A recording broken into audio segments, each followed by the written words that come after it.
All right, so let's. They got the words. Huh? Yeah, we got So Okay. they keep us going.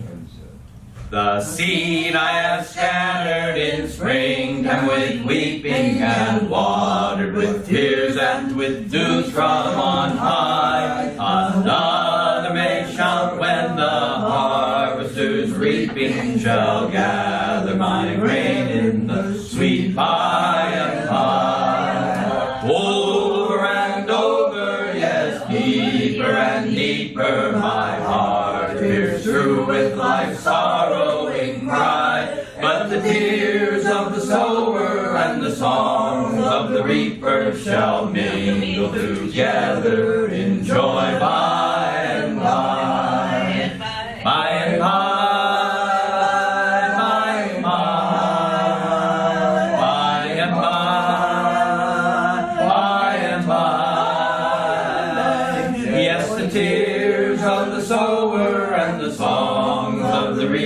Shall mingle together in joy by and by. Another may reap what in springtime I planted. Another rejoice in the fruit of my pain. Not knowing my tears when in summer I fainted, while toiling sad-hearted in sunshine and rain. Over and over, yes, deeper and deeper, my heart is pierced through with life's sorrowing cry. But the tears of the sower and the songs of the reaper shall mingle together in joy by and by. By and by.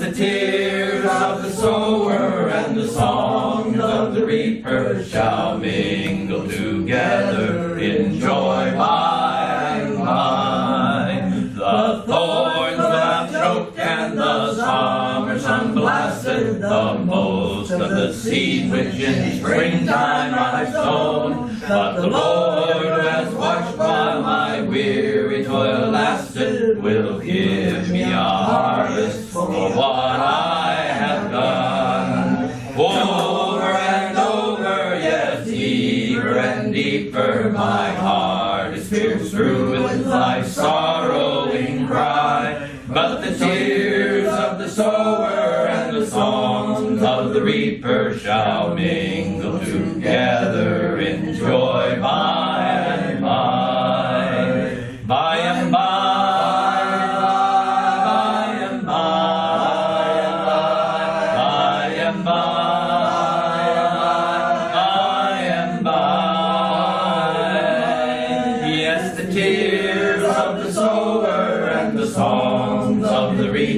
Shall mingle together in joy by and by.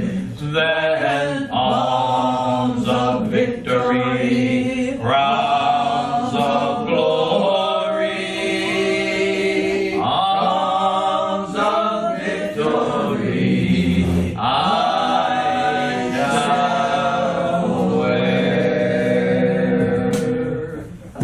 Not often that somebody. So this is from a paper that Danny and I wrote, and it's the research. I think I sent this out to people, but I'll get it to you later if you don't have it. This is a design theory for digital habitats. Danny and I didn't coin the word digital habitats. There's people doing research into communities of practice. And this was their term, and it's out of their experience of trying to do what we're doing with these hangouts and that type of thing. But there's quite a lot of research into what is a community of practice, and that basically it involves three kinds of things. A community of practice is basically the practice. In other words, there's some particular practice that you're engaged in, there's the knowledge about that practice, and then there's community. And so that basically are the three things that make up a community of practice, any community of practice, and to describe it in some way. But then there's also the internet interactions between the internal community and the external people that are associated with that. And this one spoke to me in terms of the way that the knowledge exchange works. And so there's the internal community, then there's the external aspects of the community that are people that are not part of the community of practice but interact with it. And so essentially the knowledge flows are this is to the community from external sources, and then this is from the community to the external sources or shared with external sources. And then there's informal and there's formal aspects to the knowledge that's used. And so one of the things, and there's a relatively complex diagram. It looks like this. It's a very organic. This is your assignment. Can they see that on the, It looks like a golf course. You can't see it over there. I'll have to send you the graphic. It's a mini golf. The thing is that there's different practices, or there's different activities that bridge these boundaries. So I have a series of 7 different activities that basically bridge between the internal and the external. And so there's exchanges, there are product or inquiries, productive inquiry. There is shared understanding, or building shared, things that build shared understanding.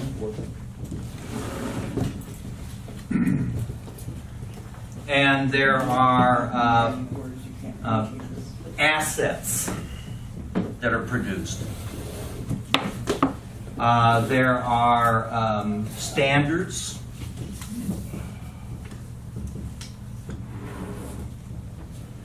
And there are formal access to knowledge.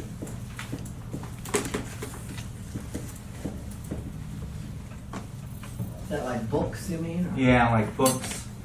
And there are visits. Oh. And so these are sort of centers of activity, and each of these has particular kinds of elements to it. So for example, in exchanges, where we have exchanges, there's things like in the external, there's news and there's pointers to resources. So you can think of some of these are what the archives is about, is providing for the interaction between the external and the internal parts of a community of practice. Internally, there's information, there's stories, there's tips, there's document sharing that happens internally. And then there's news and pointers to resources in the external. For the second one, productive inquiries, that's pretty much an internal operation.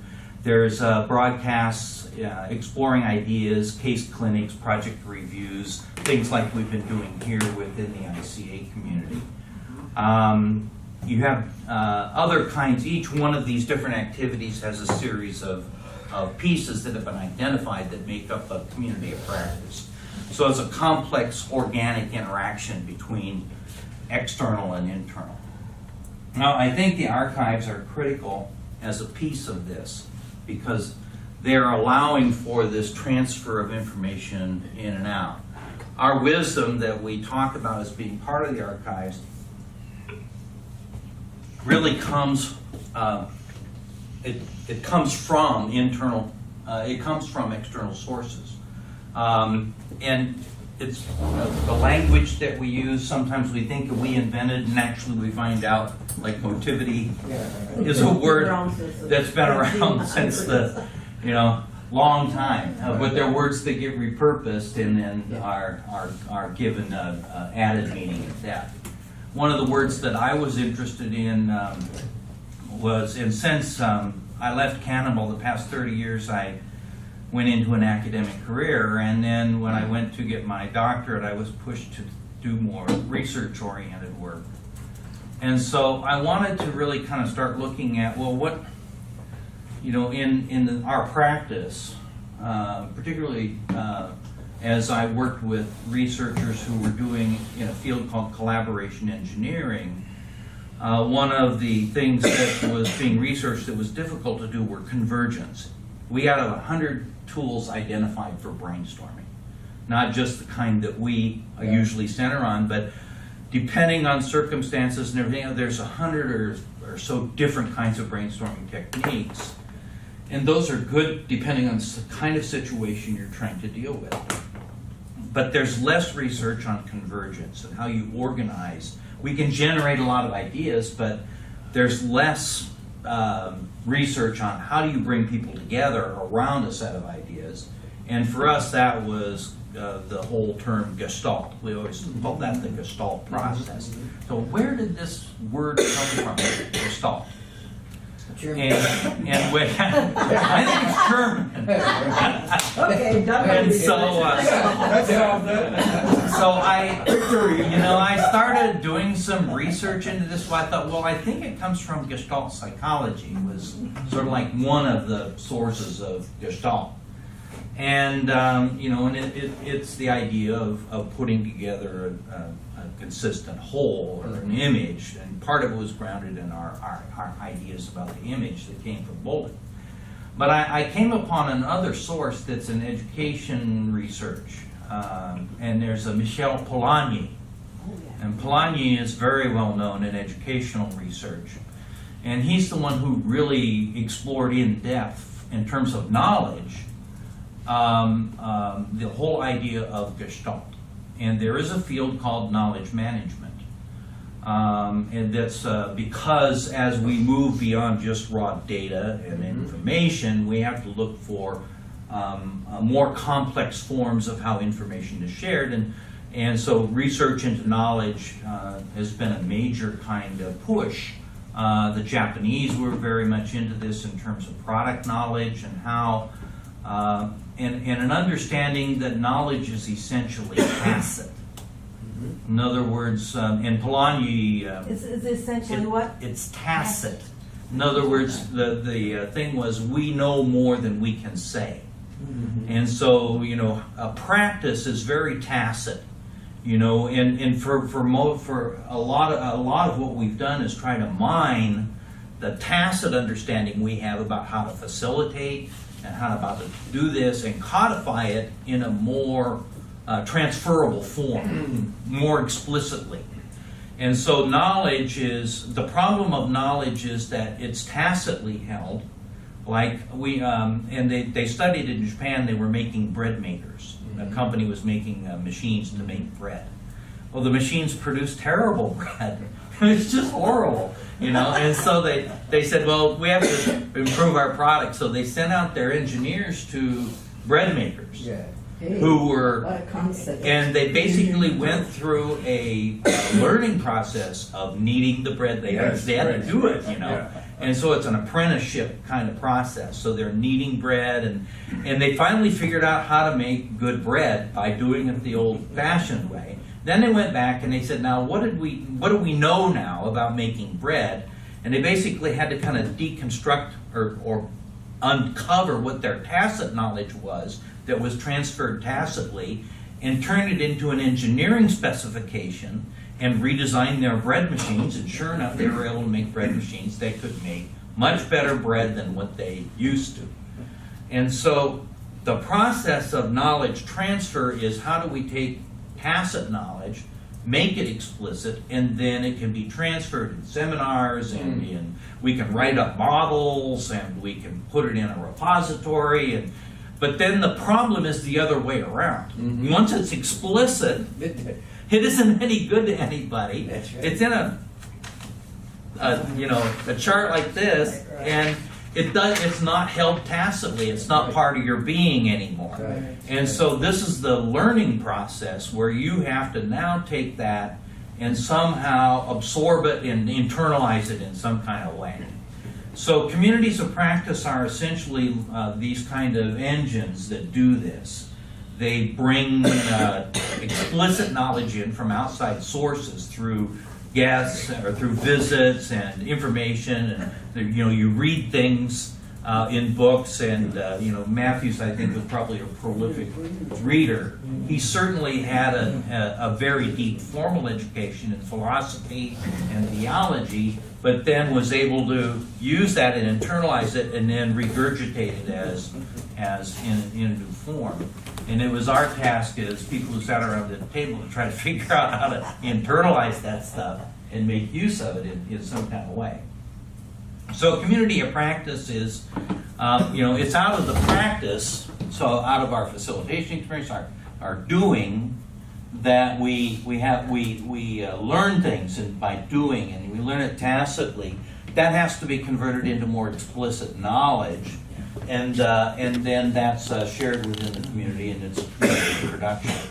So that was the basic understanding of what a community of practice was. And there's Wagner, I think his name is Wagner, it's in the paper, has done a lot of writing and research on what are communities of practice. Which paper? I'll send it out to everybody. It's called a design theory, an information systems design theory for digital habitats. Is that what Gene laid Just a down? very quick example. Yeah. When we were doing the new lens programs, and Barbara Williams and myself and Rick Loudermill, and we would watch Rick get up there, and all of a sudden he would do this magic, and none of us could do it. Even though we tried to follow what he was doing. Yeah. And I would never forget that Barbara and I sat down with Dick and said, we're not leaving until you tell us what's going through your head Yeah. at this point. Yeah. And we took it down. And then he said, it'll take you about 15 lenses in order to reach this way of thinking. And so I just, we struggled with that ourselves. And even though you can put it then in a lens manual, do this, do that, there's a journey of where you reach the point where you can put that manual away, and it just becomes a dialogue with the situation, and all you have is a pattern of how to proceed, but at what point do you, anyhow, it's a mastery question. My research group that I work with is probably somewhere in the neighborhood of 30 researchers worldwide, who are the leading researchers in a field called collaboration engineering. And what started out as, I like Jack's thing about, this versus this kind of understanding with the history, and then, this part of it. And science and scientific research is sort of along this plane of things. And so my colleagues were software engineers, primarily at the University of Arizona. Danny was part of that group. We call them the Arizona Mafia, because there's these guys that came out of the business school and the information systems program at the University of Arizona. We met them at the founding of the IAF. Mark Atkins and Mark Fuller. Mark Atkins, Mark Fuller, Danny Middleman, and a couple of other guys. And so these guys now are the leading researchers in the world in this field called collaboration engineering. And so they started out thinking it's all about technology. It's all here. If we can just design a better way, we can solve this problem of collaboration. And so and they came into this because software is designed collaboratively. You can't design software. They used to think that you could send off an engineer, software designer, and have him come back in 6 months and say, here it is, and all you had was his vision of what the problem, and it wasn't related to how people actually worked or did anything. And so they said, okay, well, we're going to have group process techniques. We're going to use facilitation. We're going to use workshop to design software. So they got up the flip charts and Post-it notes and started sort of discovering for them. Probably went to top training, some of them. And then they started using that for software design. And so, oh, this is great. Now we have the users involved in designing the tools that they're going to be using for their work process. But then, you know, some people started reflecting on this whole process. It says, well, there ought to be a way, because documentation is difficult. We have to type all this stuff in after you do it. Could we design software that would support this collaborative process? And so then they started at University of Arizona designing software to do this. The problem is the software is basically listing things. It's a data-oriented thing. And so, you know, and it works not too bad but there are some advantages to it too. One is it collects stuff automatically, documents it automatically. But in the research, it was sort of like, okay, we're going to have other people try to replicate using this stuff, and they tried to say, if I use this software tool, can I get results out of it that are consistent no matter where you do it? That's part of the, you know, part of the scientific method. Yeah, right. And so they do an experiment over here, and it was terrible. They were using the same software product, and they'd use over here, and it was great, you know. And over here, you know, we got something totally different. And they said, well, we're using the same tool.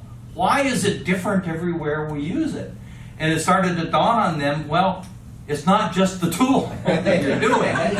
It's when you look at the whole process in terms of the way the facilitator used the tool, what they said, what situation they used it in, there's all this other stuff that is beyond the tool. And so that led, that led them to start looking at what's this other stuff. And so it wasn't just the tool, it was, they realized there are different patterns of interaction in a group that is part of the collaboration process. The other thing was defining what collaboration was. That just cooperating together isn't collaboration. Collaboration is concerted effort toward a group goal. So anyway, over 15, 20 years of research, it became more and more consistent as to what happened when you do a collaboration, because it started paying attention to the other things. Now we're looking at how do you design collaboration, and there's a 7-step process for designing collaborations. And part of that is identifying within an organization what is true collaborative opportunities. Some things aren't collaborative within business practices. Increasingly, people are recognizing in business that collaboration is absolutely essential to